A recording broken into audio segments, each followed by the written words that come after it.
Hello children, in this video we will be doing summary writing in English composition. So what is a summary? A summary is a shortened passage which retains the essential information of the original passage.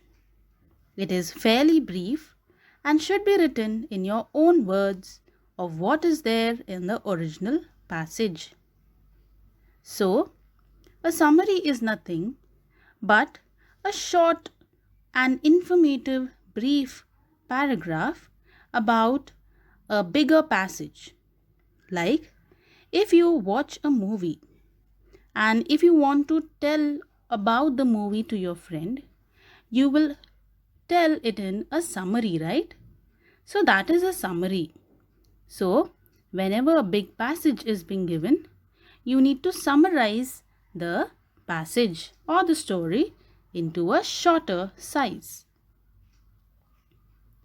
Now, what are the methods to write a summary? So, first is reading. Read the passage carefully to get a general idea of its meaning. If one reading is not sufficient, read it over again.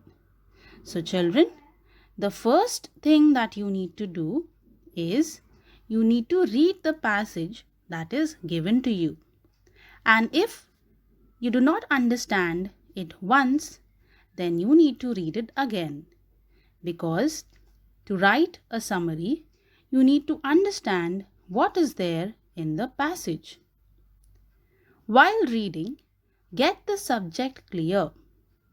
That means when you have finished reading, you need to know what the passage is about. Is it a story, or is it a scientific fact, or is it based on geography, history, or is it a biography? So you need to know the subject very clear. Ask yourself questions about the subject and the author. So when you finish reading the passage, just try to ask yourself some questions relating to what the passage is about, and if the author is mentioned, then you can ask that why did the author write it. For the subject or for the meaning of the passage, you can ask yourself some questions like, what is the subject? That means what is the passage about? What is said about the subject? Like suppose if the passage is on geography or on science, then what is being explained about the particular subject? What is it that I am reading? So you need to know that what are you reading? So when an author comes to mind, the first question is, what does the author mean? So whoever has written the passage, you need to think from that author's point of view. Why did he write this passage? Or what is the reason behind it? What is that he wants to convey? That means through the passage, what does the author want to tell us? That is the readers. Can I shorten what he says?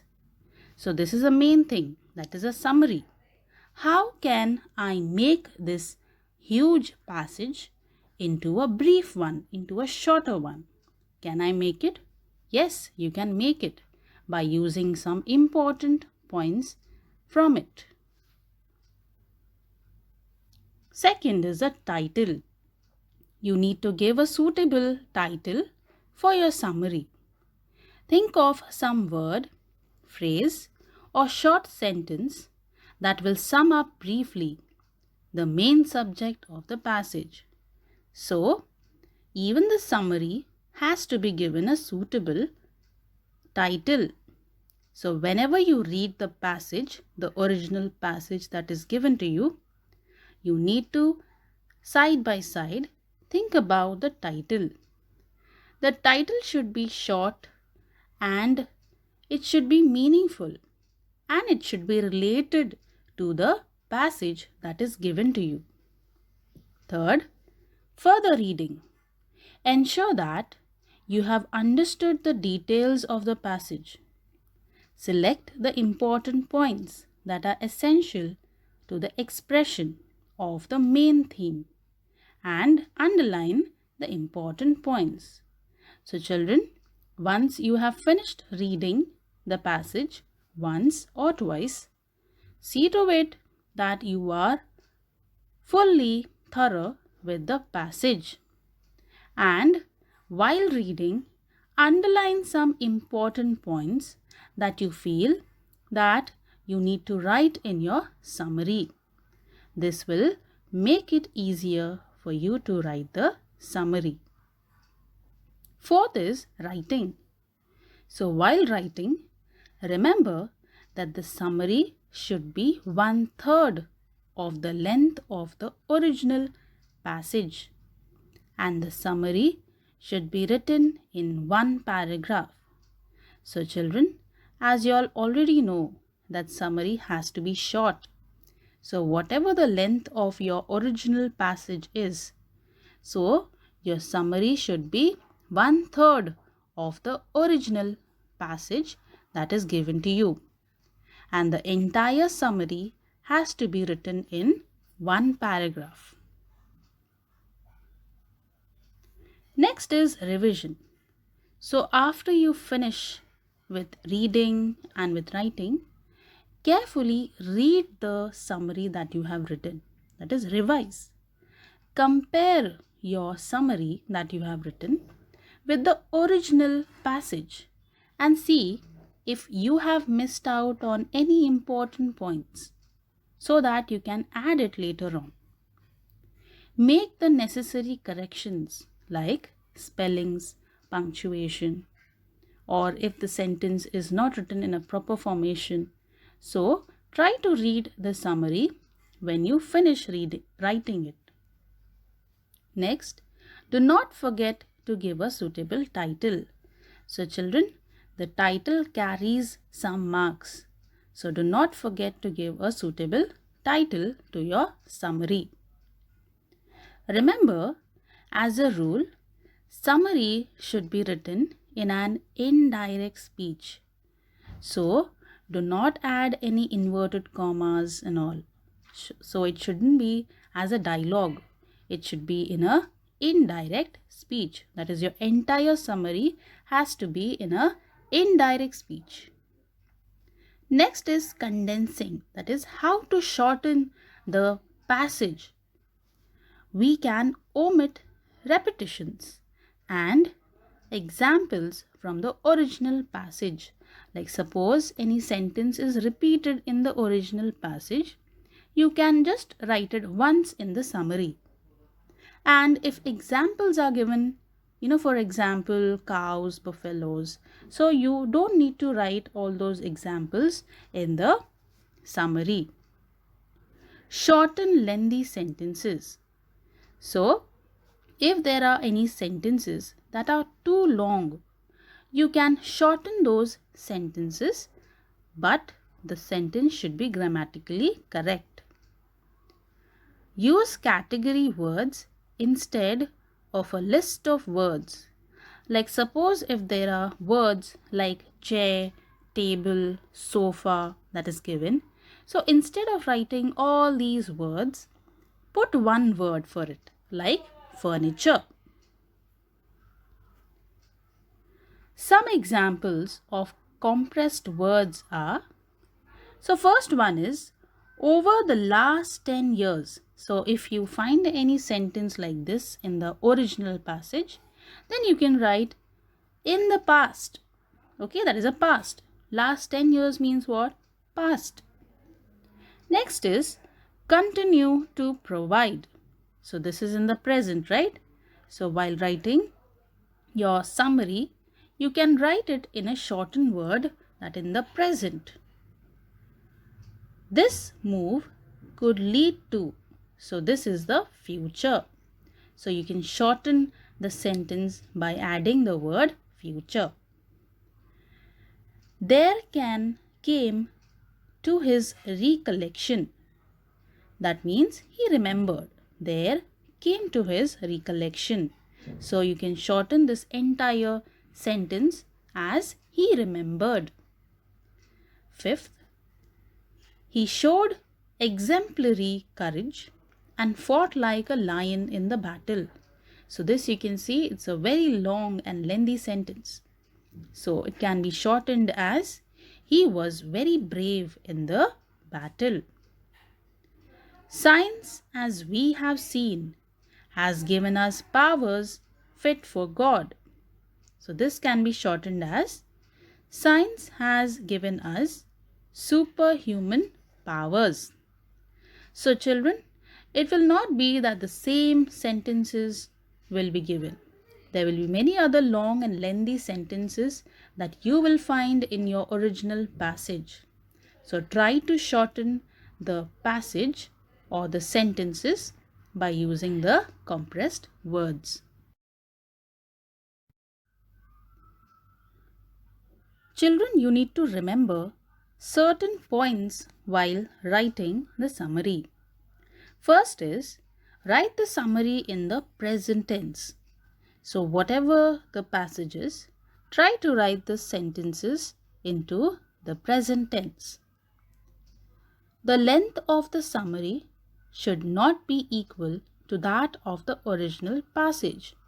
As I told you earlier, the length of the summary should be 1/3 of the original passage. Never express one's own opinion, tone, or feelings. It should be a critique. That means whenever you are writing a summary, do not tell what do you feel about the passage. You need to only write what is there in the passage. You cannot, elaborate with your own feelings and emotions. Do not copy the passage as it is. Try to write it in your own words without adding your opinion. So, not putting your opinion doesn't mean that you cannot write on your own. You can try to change the sentences a little bit and add your own things into it, but without changing the meaning of the passage. Do not add your opinion, but you can write it in a different way. And lastly, it is very important that you give a suitable title according to the passage that is given to you. Now in front of you is an sample of a summary writing. So the above one is the passage, that is the passage which you need to read, and then you need to write the summary. Let's read the passage. As a boy, I was very fond of the old soldier in our little town.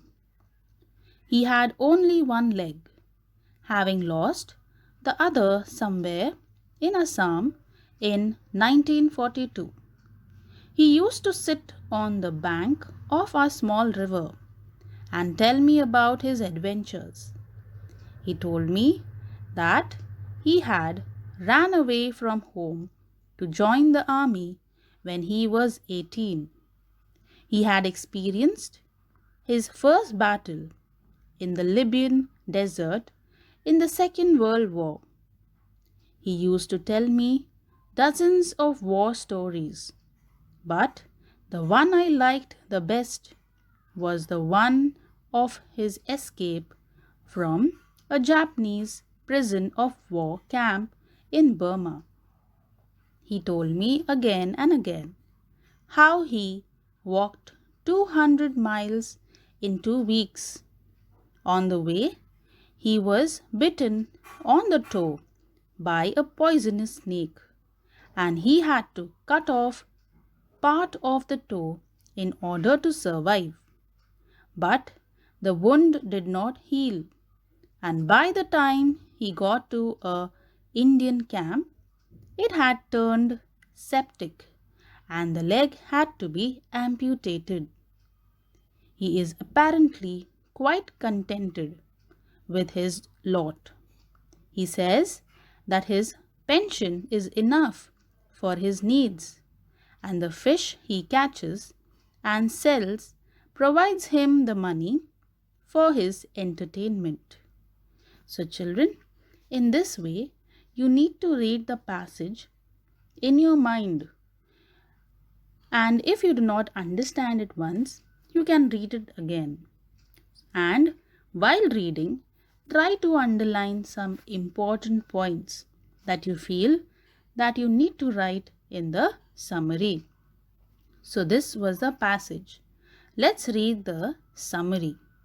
So here you can see the title that is given, The Old Soldier.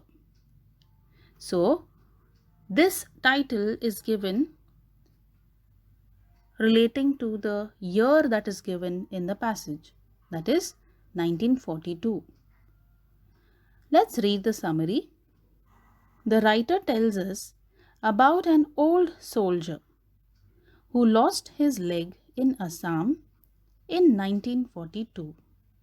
He told the writer several times about his experiences in the Libyan desert during the Second World War. He escaped from the Japanese prisoner war camp in Burma. He had to walk 200 miles in 2 weeks.